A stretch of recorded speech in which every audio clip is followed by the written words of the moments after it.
ভালো উঠেছে তো। বাদামের চাটনি। হুম। বাদাম।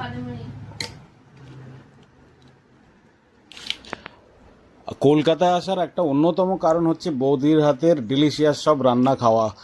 যাই হোক, আমি সুজি বা চালের আটার এইগুলো মানে সাউথ ইন্ডিয়ান খাবার আমার এমনি পছন্দ নয়, বা আমি এই টাইপের জিনিসগুলো খাই না, একটু প্রোটিন টাইপের জিনিসগুলো খাই। যাই হোক, সেটা বৌদি বললো না না একটা খেয়ে দেখো বলে আমি দুটো খেলাম। তো দুটো খাওয়ার সময় আমি বোধহয় পরে আবার নিয়েছি, কিন্তু দুটো খাওয়ার সময় এত ভালো লেগেছে তা কি বলবো, যে মানে এখানে যেসব মানে মুম্বাইতে যে সাউথ ইন্ডিয়ান খেতে আমরা যাই করে তার থেকে তো হাজার গুণে ভালো। আর এই টেস্ট বোধহয় একদম ঘরের টেস্ট, আর মানে একদম পুরো দোকানের থেকে ভালো একটা হয়েছে। চাটনিটা তো অসাধারণ হয়েছে।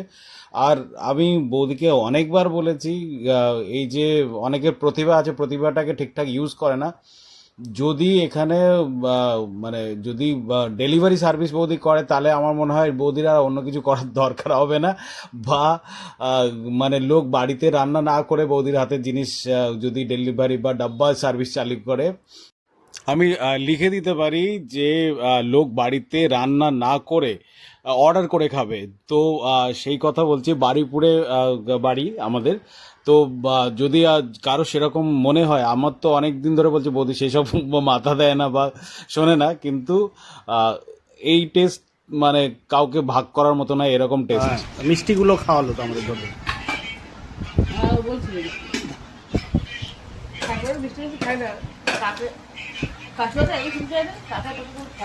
হ্যাঁ,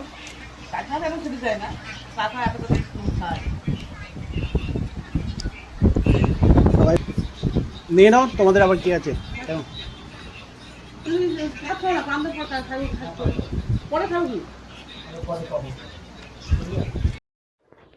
এখন আমি খাচ্ছি কাঁসার থালাতে ভাতের সাথে। এটা হচ্ছে আমার খুব প্রিয় একটা করলা ভাজা, তার সাথে ডাল আছে, মসুর ডাল, আর আছে স্যালাড, তার সাথে আমাদের বাগানের গন্ধরাজ লেবু, আর আছে লাউ পাতা দিয়ে লাউ পাতা না কুমড়ো পাতা কিছু একটা, কুমড়ো শাক দিয়ে এর মাছের ঝোল, বড় কাটা রুই মাছের ঝোল। আর একটা হচ্ছে তার সাথে আছে ঢ্যাঁড়স আলু পেঁয়াজ দিয়ে একটা চচ্চড়ি টাইপের যেটাকে বলে, সে একটা ভালো একটা গরমের সময় খেতে ভালো লাগছে না, কিন্তু সেখানে এইগুলো কিন্তু পরম উপাদেয় লাগছে।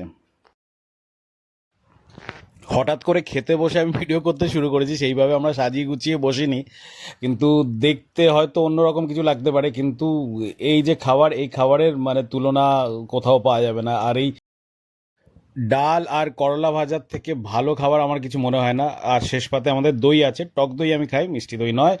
আহ, যাই হোক, মানে গরমের সময় খেতে খুবই ভালো লাগছে। একদম পাতলা ঝোল টাইপের, আর ডাল, গন্ধরাজ লেবু, আর এই ঢ্যাঁড়সেটাও সব কটাই আমার খুবই প্রিয়। মায়ের রান্নার কথা মনে পড়ে যাচ্ছে। মায়ের হচ্ছে খুব বেশি মশলা নয়, জিরে বাটা আর এইসব দিয়ে একটা খুব সুন্দরভাবে রান্না করতেন। যাই হোক, আজকে এই পর্যন্ত, পরে অন্য কোনো ভিডিওতে নিয়ে আসবো। নমস্কার।